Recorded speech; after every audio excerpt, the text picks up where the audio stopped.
मनशक्तीच्या दिवाळी अंकाला आणि ही माझी गोष्ट ऐकत असणाऱ्या तुम्हा बालमित्रांना आणि तुमच्या घरातल्या मोठ्या माणसांना सुद्धा दिवाळीच्या मनपूर्वक शुभेच्छा.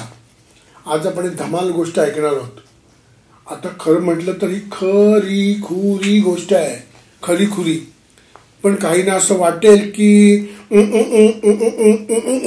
पण तशी नाही बरं का. म्हणजे वाचल्यानंतरच तुम्हाला कळेल की ही खरी खुरी आहे की आहे गोष्ट. गोष्टीचं नाव आहे क्रेझी राजा. आता क्रेझी म्हणजे काय हे गोष्ट वाचल्यानंतरच कळेल ना. राजा तर तुम्हाला माहितीच आहे. तर आपण गोष्ट सुरू करूया. ही एका भलत्या सलत्या गावातली एकदम खरी खुरी गोष्ट आहे. भलतं सलतं म्हणायचं कारण भल्या नदीच्या एका बाजूला होतं भलतं गाव आणि दुसऱ्या बाजूला होतं सलतं घनदाट जंगल. पण हळूहळू लोक या गावालाच भलतं सलतं गाव म्हणू लागले ते लागलेच. भलतं गाव आणि सलतं जंगल यांच्यात एक अलिखित करार होता. भलत्या गावातल्या लोकांनी सलत्या जंगलात कधी जायचं नाही आणि सलत्या गावातल्या प्राण्यांनी भलत्या गावात कधी यायचं नाही. सलत्या जंगलचा राजा सिंह होता. सिंह मोठा रुबाबदार आणि बलदंड. सिंह शूर होता. आपल्या शूरपणाचा त्याला गर्वही होता. भलत्या गावाचे सरपंच होते पांडोबा. पांडोबांच्या मुलीचं नाव माधुरी. माधुरी नावाप्रमाणे दिसायला सुंदर होती. एकदा संध्याकाळी सिंह नदीच्या काठावर येळ जरा घालत होता. आज कुणाला खावं उद्या कुणाला मारावं याचा विचार करत होता. त्याचवेळी नदीच्या दुसऱ्या काठावर पाणी भरण्यासाठी माधुरी आली. सिंहाने माधुरीला पाहिलं. किनाऱ्यावरच्या झाडाखाली आयटीत बसत उजव्या हाताने आयाळ विंचरत सिंह माधुरीकडे पार शेपटी उडवत विचार करू लागला. मग सिंह उठला. त्याने खसा डोकं हलवून आयाळ फुलवली. डोळे बारीक करून सिंह माधुरीकडे पाहून जोरजोरात हसला आणि मोठ्याने ओरडला. सिंह गर्जना ऐकून माधुरी दचकली. समोरच्या किनाऱ्यावरच्या भला तोला सिंह पाहून गडबडली. क्षणभरच्या डोळ्यासमोर काळजे चमकले. हातातली कळशी खाली पाण्यात पडली. कसं बस पाणी भरून ती कळशी घेऊन घराकडे धावतच सुटली. खरी पोचली तरी भीतीने तिचे पाय लटलट कापतच होते. छाती धडधडत होती. आवंडा गिळता येत नव्हता. तोंडातून शब्द फुटत नव्हता. बाबांना काही न सांगताच माधुरी घरातल्या कामाला लागली. दुसऱ्या दिवशी भल्या पहाटे पांडोबाला घराबाहेर काहीतरी खुसफुस धुसफुस ऐकू आले. पांडोबा दार उघडून बाहेर आला आणि दचकलाच. आपण समोर काय पाहतोय यावर तर विश्वासच बसेना. पांडोबाच्या घराबाहेर आयाळ विंचरत राजा सिंह बसला होता. पांडोबाच्या घराबाहेर आयाळ विंचरत राजा सिंह बसला होता. पांडोबा घराबाहेर येताच सिंह म्हणाला, सुप्रभात, गुड मॉर्निंग. सरपंच पांडोबा साहेब, व्हेरी व्हेरी गुड मॉर्निंग. आता नेमकं काय करावं हे पांडोबाला सुचत नव्हतं. तरी पांडोबाने स्वतःला कसं बसं सावरलं. परिस्थितीचा अंदाज घेत पांडोबा म्हणाला, सुप्रभात राजसिंह. तुम्ही इथे कसे? तुम्ही आपल्यातला करार कसा काय मोडला? सिंह चिडून गुरकवाला, ए बिनशेपटीच्या सरपंचा, हे करार बिरार जंगलातल्या आलतू फालतू प्राण्यांसाठी आणि बिनशेपटीच्या माणसांसाठी असतात. आमच्या सारख्या राजांसाठी नाही. आम्ही सलता जंगलचे राजे आहोत. आमच्याशी बोलताना तोंड सांभाळून बोला, नाहीतर. तुमच्याकडे माझं खास काम आहे म्हणून इथपर्यंत आलोय. पांडोबा जरा शास्त्रातच म्हणाला, बोला राजेसाहेब, गरीबाकडे तुमचं काय काम आहे? उजव्या हाताच्या पंजाने जमीन खरवडत आणि ओठावरील जीभ फिरवत सिंह म्हणाला, आम्ही काल संध्याकाळी तुमची मुलगी माधुरी पाहिली आहे. आम्हाला ती खूप आवडली आहे. आम्हाला तिच्याशी लग्न करायचं आहे आणि म्हणूनच सरपंच साहेब, तुमच्या मुलीला रीतसर मागणी घालण्यासाठी आम्ही तुमच्या दारी आलोत. क्या समजे ना?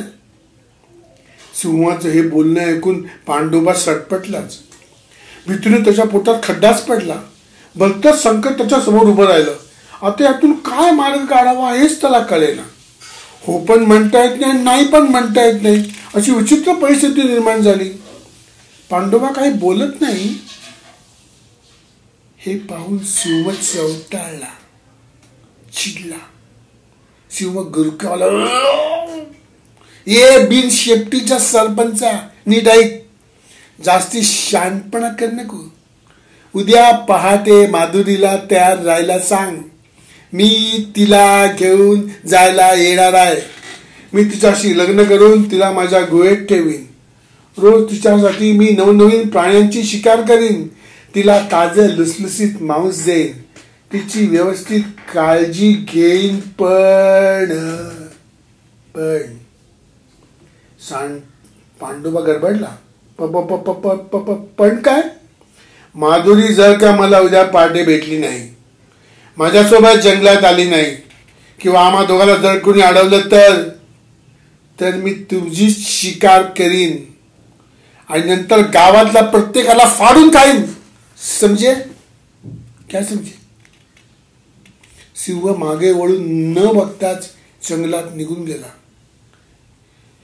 पांडोबाने माधुरीला सिंहाचे प्रताप सांगितलेच नाहीत. पांडोबाने त्याच दिवशी माधुरीला तिच्या मावशीकडे दुसऱ्या गावात ताबडतोब पाठवून दिलं. दिवसभर पांडोबा विचार करत होता, अंगणात येरजरा घालत होता. हा प्रसंग गावात कुणाला सांगून त्याचा सल्ला घेता येत नव्हता आणि नेमकं काय करावं हे त्याला कळत नव्हतं. पांडोबा बेचैन होता, अस्वस्थ होता, बिलकुल अस्वस्थ. या विचित्र पेचातून सुटण्याचा मार्ग शोधत होता. दुसऱ्या दिवशी पहाटे मुंडावळ्या बांधूनच सिंह पांडोबाच्या दारात नाचतच आला. ऐटीत अंगणात बसला.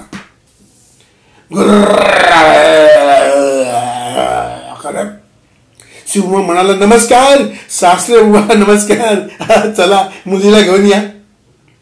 मी माझी गुहा पण सजवून ठेवली आहे. सकाळचीच कोवळी ताजी शिकार गुहेच्या दाराशी ठेवली आहे. जंगलातले सगळे प्राणी वाट बघतायत. Come on, let's celebrate and enjoy. Pandoba सिंहाची वाट पाहत दाराबाहेरच बसला होता. गोड आवाजात पांडोबा म्हणाला, या या जावे बाबू, या आपलं स्वागतच आहे. आमची माधुरी तर फक्त तुमचीच वाट पाहते. कधी एकदा तुमच्याशी लग्न करते, तुमच्या सोबत गुहेत राहते आणि जंगलची राणी होते असं तिला झालंय. खूप खूप खुश आहे राजेसाहेब ती. इतकं चांगलं स्थळ बिन शेपटीच्या माणसात शोधून पण मिळणार नाही असं तीच मला म्हणाली. तीच. सिंह अति आनंदाने जोरात गुरगुला. सिंहाने शेपटी उडवली, कंबर हलवत मुंडावळ्या हलवल्या. पांडोबा हात जोडून म्हणाला, जावे बापू, आमची माधुरी लहान आहे, नासमज आहे, जरा समजून घ्या. माधुरीचा एक छोटासा हट्ट राजेसाहेब, प्लीज एक छोटासा हट्ट पूर्ण करणार ना तुम्ही? सिंह गुरगुरत म्हणाला, सांगा सासरे बुवा, आम्ही तिच्या सर्व हट्ट पुरे करू आणि मग सुखाने संसार करू. तुम्ही सांगा फक्त, आम्ही काय करू? अहो राजेसाहेब, तर तुमच्या नखांची खूप भीती वाटते. तुम्ही कृपया नख कापून याल का? तुम्ही नख कापलीत की माधुरी तुमची झालीच म्हणून समजा. आनंदाने शेपटी उडवत सिंह मोठा दुर्गला.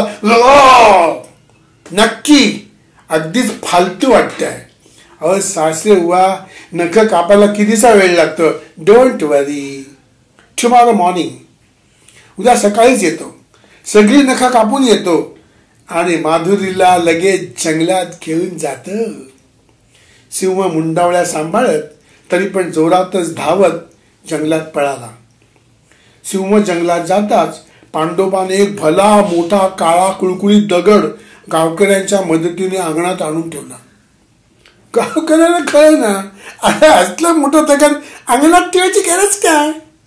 पांडोबा त्यांना म्हणाला, सगळी स्टोरी मग सांगतो, आता काही विचारू नका प्लीज. गावकरी म्हणाले, ओके. सगळे गावकरी मान हलवत आपापल्या घरी गेले. दुसऱ्या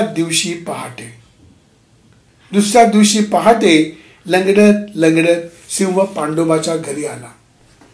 नख कापल्याने त्याला हातापायांचे पंजे रक्तबंबाळ झाले होते. सिंह खुरडत खुरडत अंगणात येऊन बसला. या लंगड्या राजेसाहेबांना पाहताच पांडुबा म्हणाला, या या राजेसाहेब या, आपलं हार्दिक स्वागत आहे.